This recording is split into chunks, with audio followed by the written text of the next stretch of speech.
순체의 육로군은 왜 왕검성을 못 깼을까요? 기원전 109년 좌장군 순체가 육로로 왔습니다. 그런데 기록의 결말은 빠른 승리가 아니었죠. 지난편 바다의 양복 뒤에 육지가 남았고요. 오늘 전장은 배가 아니라 폐수로 이어집니다.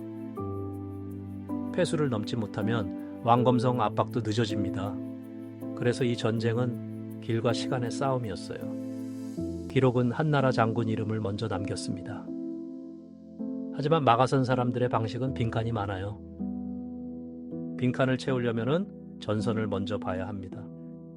순체의 길은 곧장 수도로 뚫리지 않았거든요. 이제 요동에서 움직인 육로군을 따라가 보죠. 좌장군은 한나라 군대의 높은 지휘관입니다. 순체는 그 자리에서 육로 침공을 맡았고요. 그 목표는 우거왕의 왕검성을 압박하는 일입니다. 순체는 바다의 양복과 다른 압박을 만들었어요. 배는 해안으로 오지만 육군은 땅을 밟습니다. 땅을 밟는 순간 보급과 길이 문제가 됩니다. 고조선은 그 길목을 지키면 시간을 벌 수 있었죠.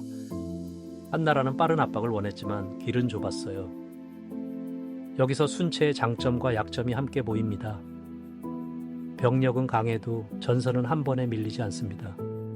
기록이 말하는 첫 관문은 바로 폐수였습니다.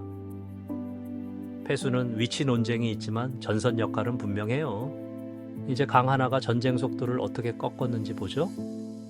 강을 건너는 군대는 늘 가장 약해집니다. 대열은 끊기고 수레는 느려지고 말도 멈춥니다. 네, 지키는 쪽은 그 순간만 노리면 됐고요. 폐수 전선은 그래서 단순한 지명이 아닙니다. 고조선은 강과 성을 이어 방어 시간을 만들었죠. 한나라군이 강 앞에서 멈추면 속도는 사라집니다. 속도가 사라지면 공격군은 먹을 것을 세어야 해요. 먹을 것이 줄면 장군의 결정도 더 무거워집니다. 공격해도 위험하고 기다려도 손해가 쌓였죠. 그 사이 왕검성은 뒤에서 버틸 준비를 했습니다. 작은 지연은 수도 방어에 하루를 더 벌었고요. 이 지연이 훗날 장기포위의 출발점이 됩니다. 결국 순체의 첫 승부처는 왕검성 밖이었어요. 그런데 침공군이 와도 나라가 바로 무너지진 않았습니다. 이 장면이 통념과 기록을 갈라놓는 지점입니다. 강한 군대가 왔다고 성이 저절로 열리진 않죠. 고조선은 지형과 성으로 침공 속도를 끊었습니다. 순체는 압박했지만 결정타는 아직 없었습니다. 폐수에서 늦어진 시간은 성 안으로 흘러갔고요. 성 안 사람들은 버틸 자원부터 모았을 겁니다. 이건 대단한 장면보다 차분한 버티기였어요. 한국사의 오래된 끈기는 이런 순간에서 보입니다. 하지만 버티기는 승리와 같은 말은 아니었습니다. 오래 막을수록 성 안의 부담도 같이 커졌죠. 그래도 한 번에 무너졌다는 설명은 맞지 않아요. 전쟁의 결말은 이제 왕검성에서 다시 걸립니다. 왕검성은 고조선 정권의 중심이었습니다. 수도가 버티면 침공군의 승리도 미뤄집니다. 순체가 성을 압박해도 문은 쉽게 열리지 않았죠. 성은 돌과 흙만이 아니라 정치의 울타리였어요. 우거왕 정권은 그 안에서 항복을 늦췄습니다. 항복이 늦어질수록 한나라 계획은 꼬였고요. 공격군은 성 밖에 머무는 시간이 길어졌습니다. 머무는 시간이 길면 병사들의 피로도 쌓입니다. 왕검성은 바로 그 피로를 방어의 힘으로 바꿨죠. 성 안에서는 문을 지키고 밖에서는 길을 끊었습니다.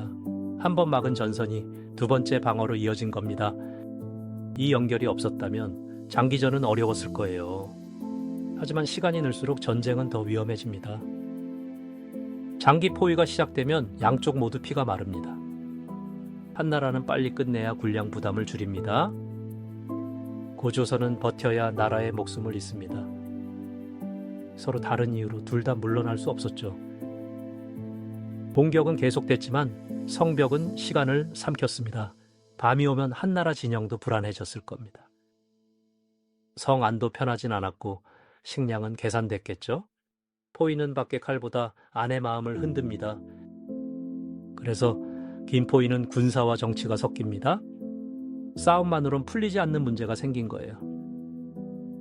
무력 압박이 길어지면 말의 길도 열립니다. 하지만 말의 길은 믿음이 없으면 더 위험하죠. 이제 전쟁은 장군들 사이의 판단 싸움으로 갑니다. 문제는 순체 혼자 전쟁을 끝내는 구조가 아니었습니다. 바다의 양복, 육지의 순체가 함께 움직였죠. 한쪽이 흔들리면 다른 쪽 판단도 흔들립니다. 양복의 해로군은 앞서 큰 어려움을 겪었습니다. 그 소식은 육로군의 계산에도 영향을 줬겠죠. 한나라군 내부에서도 서로 책임을 따질 수 있었어요. 고조선 입장에선 그 틈도 버틸 근거가 됩니다. 전쟁은 병력 숫자만으로 설명되지 않습니다. 지위가 어긋나면 큰 군대도 힘을 낭비하죠. 순체의 압박은 강했지만 혼자 끝낼 수 없었습니다. 그래서 사신과 협상 이야기가 앞에 나옵니다. 칼로 안 되면 말로 문을 열어야 했거든요. 하지만 협상은 전투보다 더 작은 실수에 무너집니다. 협상은 왜 전쟁을 끝내지 못했을까요? 포위가 길어지자 항복 논의가 현실이 됩니다. 고조선도 끝없는 포위를 버티기만 할 수는 없었죠. 한나라도 계속 때리는 방식만 고집하긴 어려웠습니다.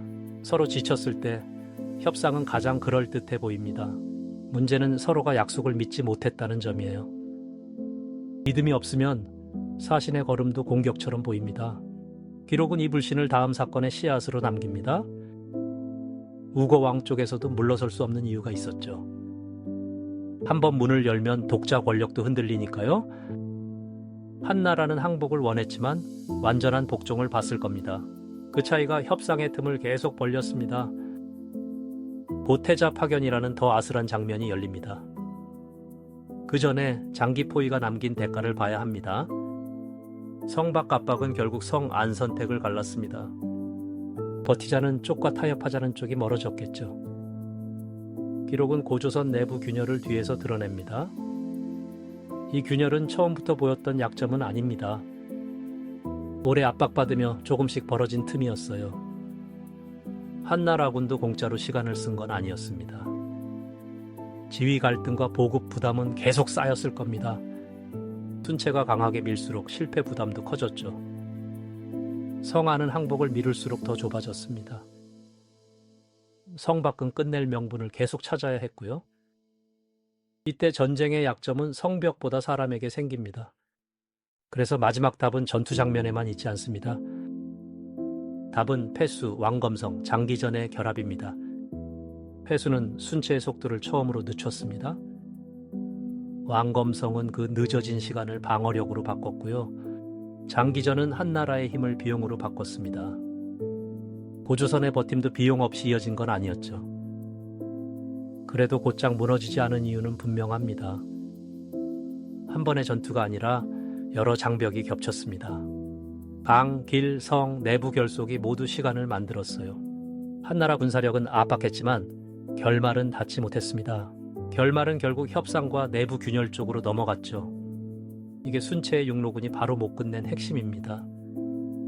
승부는 칼끝보다 버틴 시간 위에서 갈렸습니다. 그리고 그 시간은 고조선 안쪽을 갈라놓기 시작합니다. 버틴 나라는 강했지만 완전히 안전하진 않았습니다. 순체의 압박은 성안 사람들의 판단을 흔들었죠. 지금 항복할지 더 버틸지가 목숨 문제가 됩니다. 이 선택 앞에서 내부 충성도 시험대에 올랐고요. 한나라 입장에선 그 균열이 가장 큰 기회였습니다. 성벽을 깨는 것보다 마음을 흔드는 편이 쉬웠죠. 고조선은 오래 버텼지만 균열까지 막진 못했습니다. 그래서 멸망은 한순간의 패배로만 볼 수 없어요. 패수에서 맞고 왕검성에서 버틴 시간이 먼저 있었습니다. 그 시간 끝에 협상이라는 더 위험한 문이 열립니다. 다음 균열은 바로 우거왕의 태자에게 닿습니다. 오늘의 결론은 하나입니다. 고조선은 버텼습니다. 패수는 이제 시간을 벌었고 왕검성은 그 시간을 썼죠. 순체의 군대는 강했지만 전쟁을 혼자 못 닫았습니다. 결국 승패는 성벽 안의 균열로 기울었습니다. 다음 편은 우거왕의 태자 협상 붕괴입니다. 왜 평화를 말하러 간 길이 더 큰 불신을 낳았을까요? 그 답은 기록이 남긴 짧은 장면 속에 있습니다. 역사는 현재의 거울이라고들 합니다. 사실을 알고 판단은 스스로 세워야겠죠. 다음엔 협상이 왜 깨졌는지 이어서 보겠습니다.